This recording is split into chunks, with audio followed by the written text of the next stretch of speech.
Bonjour, bonsoir. Nous sommes heureux, très heureux de vous retrouver sur les antennes d'Agriculture Télévision pour cette session d'information. Tout de suite, le sommaire. La Chambre d'agriculture, des pêches, de l'élevage et des forêts du Cameroun lutte pour la reconnaissance du Made in Cameroun.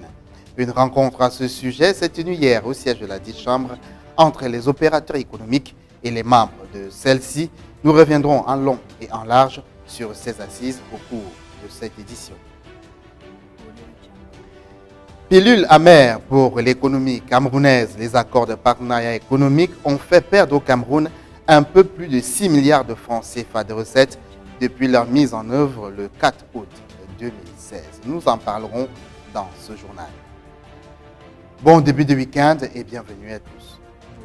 C'était hier à la Chambre d'agriculture, de l'élevage, des pêches et des forêts de Yaoundé. Une rencontre entre les opérateurs économiques du secteur de la transformation agroalimentaire et les autorités de la CAPEF. Pendant toute une journée, des enseignements et des prises de parole auront permis à tous et à chacun de savoir ce qui doit être fait pour donner une visibilité certaine aux produits camerounais. Reportage. La transformation agroalimentaire au Cameroun va bon gré malgré son bonhomme de chemin. Il n'y a qu'à voir l'accroissement du nombre d'acteurs de ce secteur. Bon nombre d'entre eux se sont donc donné rendez-vous hier à la CAPEF. Une rencontre avec les membres de la Chambre d'agriculture, de l'élevage, des pêches et des forêts de Yaoundé qui avait toute son importance. Disons que cette rencontre s'inscrit dans une logique que nous avions déjà amorcée depuis un certain temps. C'est celui des normes. Comment faire pour être compétitif? Comment faire pour que nos produits soient consommés aussi bien des Camerounais que des consommateurs à l'étranger, des consommateurs européens, américains qui, eux, ne consomment que des produits normés, labellisés avec des appellations contrôlées. Donc, on s'est rendu compte que, en fait, le gouvernement a un discours qui est peut-être à plus 12 et nous, on est encore à niveau moins 5. Et je crois que c'est pour ça qu'ils ont du mal à maîtriser qui sont réellement les acteurs avec qui ils vont travailler. Donc, cette rencontre s'inscrit dans un libre-échange des différentes difficultés que nous rencontrons dans les process agroalimentaires, dans les normes, dans tout ce qui peut être emballage, aussi la disponibilité d'emballage et la disponibilité des équipementiers. Tout cela participe dans la nécessité de contrôler depuis la production ce qui va être transformé jusqu'à la transformation en elle-même. Pour cela, il faut maîtriser les process de fabrication ainsi que les différentes normes y afférentes. Et si elles n'existent pas, voir comment les mettre en place afin que la formule Made in Cameroun ne soit plus qu'un simple slogan. Pour que cela passe de la fiction à la réalité, certaines conditions sont à respecter. 1. Réduire les pertes post-récolte de manière concrète, créer de l'emploi, évidemment. Ça, ce sont les objectifs connexes. Mais notre priorité, c'est voir comment nous allons entrer dans le marché. Est-ce que nous allons être compétitifs? Aujourd'hui, les Chinois, les Français, les Américains, les Brésiliens produisent à grande échelle. Alors, est-ce que même si nous faisons ce Made in Cameroun, même si nous sommes aux normes, serons-nous compétitifs? Tous ceux qui se sont succédés au parloir au cours de cette rencontre n'avaient en tête de donner des connaissances à ces opérateurs économiques afin qu'ils puissent tenir le pari du renouveau du Made in Cameroun. Alors, il faut réellement qu'on se lance dans la transformation. Aujourd'hui, nos structures industrielles, moi je leur lance toujours un appel. Vous ne pouvez pas attendre à chaque fois des autres certaines choses. Il faut bien que nos agro-industries se lancent dans le marché de l'agroalimentaire et disent, voilà, les producteurs, produisez-moi telle spécificité dans le manioc, dans la tomate, je ne sais pas, telle variété, et on va vous la racheter. L'État a aussi ici son rôle à jouer, celui de trouver un cadre d'expression à toutes ces volontés manifestes qui ne demandent qu'à se faire entendre, mais le gros du travail doit être fait par les entreprises elles-mêmes. Sur le marché camerounais, vous trouvez la farine de manioc importée de Chine, ce qui n'a aucune logique dans un pays où le gouvernement finance, soutient la production du manioc dans toutes ses formes. Qu'est-ce qui peut expliquer aujourd'hui qu'on n'arrive pas à se lancer dans la transformation du manioc. Parce qu'on n'a pas les équipements, on ne maîtrise même pas vers qui s'orienter. Vous aurez beau aller au Minader écrire, ils vont vous dire oui, schématiquement, voilà ce qu'il faut faire. Mais de manière concrète, on s'adresse à qui? Qu'est-ce qu'il faut faire pour produire? Réussir le Made in Cameroun reste néanmoins possible à condition de respecter ces critères. On a 2 critères. Si on veut réussir le Made in Cameroun, nous avons le critère de la santé, donc la sécurité sanitaire, d'où le process qui n'est pas une norme exigée au Cameroun aujourd'hui, mais qui, en Europe par exemple, a été initié par les transformateurs en agroalimentaire et l'État s'est approprié de cet outil de contrôle de la sécurité sanitaire dans les structures agroalimentaires. Donc ça, c'est le premier critère.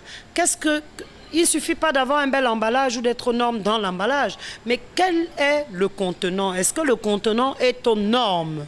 Donc ça, c'est la première étape. Et la deuxième étape va être le prix.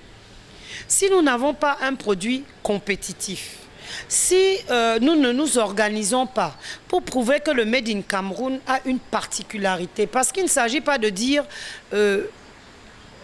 le citoyen camerounais va être, comment on va dire, le citoyen camerounais va s'intéresser aux produits Made in Cameroun. Non, il ne s'agit pas de lui dire ça.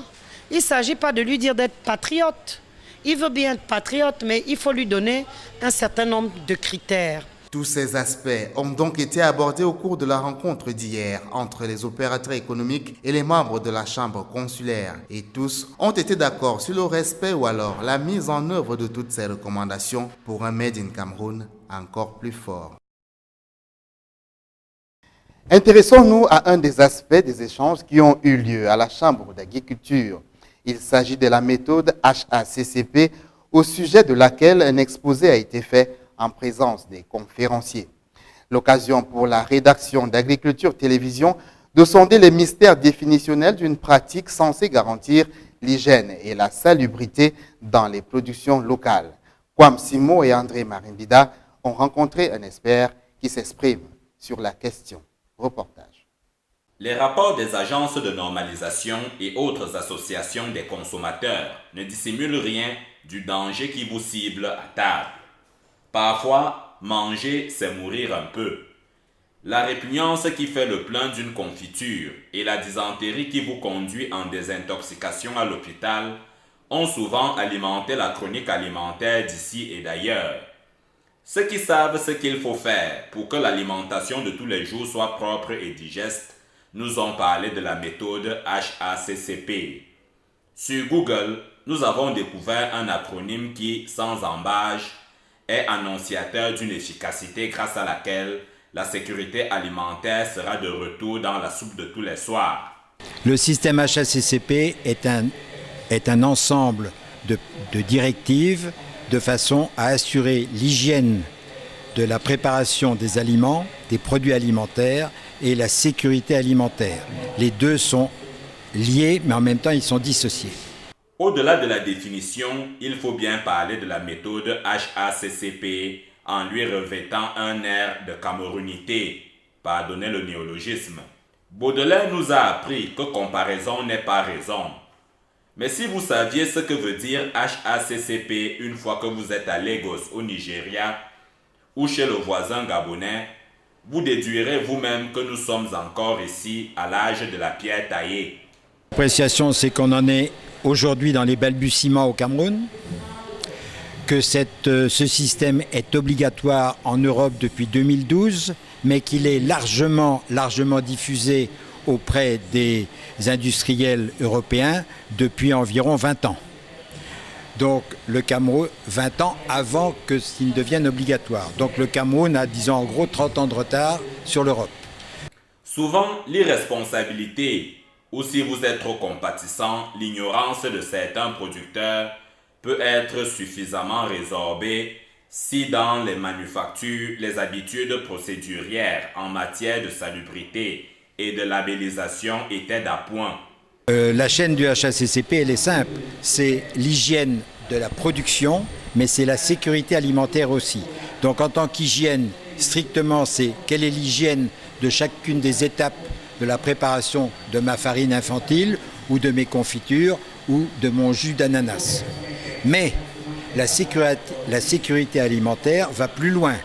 Quelle était l'hygiène, quelle était la toxicité éventuellement des matières premières que je n'ai pas produites, que j'ai transformées. Donc on va partir en fait de la matière première jusqu'au produit final, jusqu'à ce qu'il soit sur les étagères du supermarché ou de la supérette. Ce chaleureux Français et d'autres entrepreneurs camerounais ont promis une rédemption des bons usages dans les usines.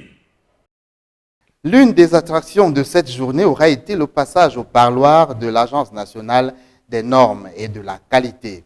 Ceux par qui passe le salut qualitatif du Made in Cameroun ont bien voulu rappeler à la centaine de participants le bien fondé de la labellisation de leurs produits. Reportage. Le thème de l'intervention de l'Agence nationale des normes et de la qualité était déjà en lui-même évocateur. Labellisation et conquête de nouveaux marchés. Comme pour dire que pour arriver à atteindre les marchés les plus prisés, les produits camerounais devaient tout d'abord prendre le chemin de la labellisation. Et l'exposé de l'orateur du jour ne va pas tourner loin de ce concept. Une norme est un ensemble d'exigences. Il est important de relever que la norme dans l'agroalimentaire participe de la protection du consommateur au Cameroun et partout ailleurs. La loi 4, numéro 2011/012, décrit les termes de protection du consommateur, les prescriptions au plan qualitatif relatives aux caractéristiques des produits, biens et services destinés à la consommation et le régime des sanctions en cas de non-respect de ces prescriptions. Pour ce faire, il est important pour la survie de son produit de le labelliser, c'est-à-dire de lui attribuer un signe, une marque de distinction de la qualité qui repose sur le respect d'un cahier de charges. Le cahier de charges en question étant lui-même un ensemble de procédures, de pratiques techniques que le producteur ou le transformateur s'engage à respecter. Pour cela, le processus de labellisation suit toute une procédure. Comment est-ce que j'obtiens le label? Je dépose ma candidature. Quand je dépose ma candidature, il y aura ce qu'on appelle un audit. Tout à l'heure, j'ai parlé de l'évaluation de la conformité. On va venir voir comment est-ce que vous produisez, voir si vous respectez les cahiers des charges, voir ceci, voir cela. Ensuite, on va pouvoir, l'équipe qui est descendue va faire un rapport motivé. Et sur la base de ce rapport motivé, le comité va devoir vous donner un label. Maintenant, quand vous avez le label, est-ce que le label doit rester dans le tiroir? Le label, c'est pour qui? Quand on acquiert un label, c'est pour qui? Vous êtes des producteurs. Quand vous acquérez un label, c'est pour qui? C'est pour le consommateur. Un processus à la fin duquel vous ne recevrez que des avantages. Ça peut vous permettre de conquérir des marchés. C'est-à-dire que quoi? Il peut y avoir des consommateurs exigeants. D'accord? Vous pouvez avoir des consommateurs exigeants. Surtout dans des marchés européens, où vous pouvez avoir un groupe de consommateurs qui décident que nous n'allons consommer que des produits, l'exposant de tout à l'heure a dit, que des produits issus de fermes, par exemple, où on n'utilise pas la main d'œuvre infantile. Vous devez prouver. On peut dire ceci, on va consommer les produits qui sont exclusivement produits dans des zones de montagne. D'accord? Donc la labellisation, ça peut permettre de conquérir de nouveaux marchés. Il faut aussi savoir, toujours selon la norme, que la labellisation a un coût et que sa durée n'est que de 4 années renouvelables. Néanmoins, en toute chose, l'Agence nationale des normes et de la qualité s'est dite prête à accompagner tous les entrepreneurs qui veulent donner une plus-value certaine à leurs produits Made in Cameroun. L'autre grande attraction de ces échanges a été l'ouverture du capital de 2 usines de fabrication de tomates concentrées et de farine instantanée. Cet élément d'entrée, Marimbida vous donne des détails sur ce qu'il faut prévoir pour rejoindre l'actionnariat des dites sociétés encore dans une phase gestative. D'abord, il s'agit d'une fiche de souscription au capital constitutif d'une société de tomates concentrées. Son contenu révèle qu'il s'agit d'une société anonyme au capital de 50 millions de francs, que les activités ne commenceront que si le montant minimal de 250 millions est atteint et qu'il est susceptible d'être plafonné à un montant maximal d'1 milliard de francs.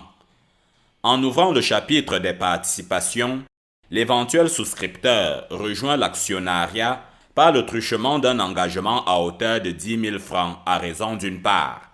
Le document prévoit d'ailleurs un minimum de 100 parts sociales dont le montant sera versé par chèque ou en espèces dans un compte séquestre.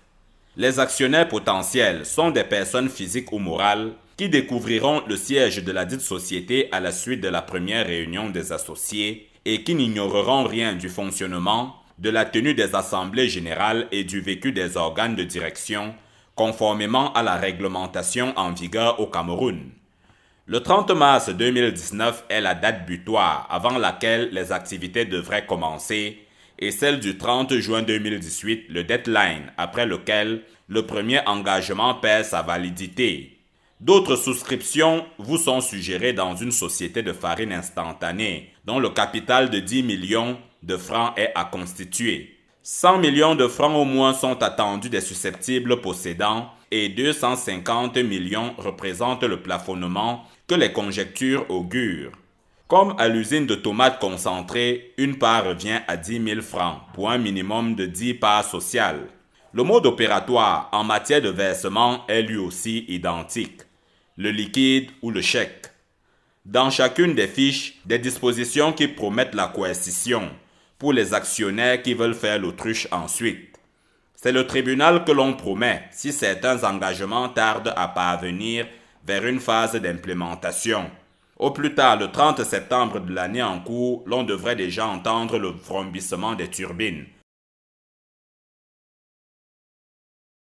Tout à fait autre chose à présent. Les accords de libre-échange entre le Cameroun et l'Union européenne sont en vigueur depuis peu. Mais déjà, la partie camerounaise commence à en ressentir les effets néfastes. En effet, notre pays supporte très mal les levées douanières sur les produits venant de l'extérieur. Le manque à gagner est très élevé et le Cameroun, dont l'économie est encore frileuse, ne supporte pas vraiment la charge. Analyse. La pilule est en effet amère pour notre pays, car entre le 4 août 2016 et le 25 février 2018, le Cameroun a perdu des recettes douanières de l'ordre de 2,6 milliards de francs CFA, du fait de la mise en œuvre de l'accord de partenariat économique entre le Cameroun et l'Union européenne. C'est ce qui ressort de la 19e session du comité en charge du suivi de la mise en œuvre de l'APE tenue à Yaoundé le 25 février dernier. À la fin du mois de février 2018, le Cameroun a donc perdu 676,5 millions de francs CFA de recettes pour les produits du groupe 2 tels que le marbre, les intrants, pour industrie alimentaire, groupe électrogène, véhicules automobiles, pour le transport des marchandises, remorques et semi-remorques, brouettes et les accessoires de véhicules, pare-chocs, ceintures, freins, roues, embrayages et autres. Au 25 février 2018, l'on a un total global de 2755 déclarations d'importation ayant bénéficié de la préférence de l'Union européenne pour une valeur de 95,2 milliards de francs CFA. Ratifiée par le Cameroun en juillet 2014, l'APE est opérationnelle depuis le 4 août 2016. Depuis ce temps, les 1760 produits européens concernés par la suppression des barrières douanières peuvent accéder au pays en bénéficiant d'un abattement douanier de 25% chaque année. Les produits européens concernés par l'APE seront libres d'accès dès 2020. En 2018, une autre catégorie d'articles européens s'ajoutera à la liste des exonérations, puis une troisième à partir de 2021. L'autre problème que soulèvent ces statistiques, au-delà même du déficit de l'assiette des recettes de l'État, c'est celui de la promotion de nos produits locaux, car les produits étrangers inondent nos marchés et partant nos maisons. Ils sont un peu plus élaborés que les nôtres et ont la cote auprès des consommateurs. L'industrie locale se trouve ainsi un peu asphyxiée. Encore une bonne raison, une raison de plus pour promouvoir et développer le Made in Cameroun. Merci d'avoir suivi cette édition d'information qui rentre en gare. Merci à tous ceux qui ont participé à son élaboration. La suite, c'est sur www.agritv.cm. Vous servir fait notre plaisir. Bonsoir et à bientôt.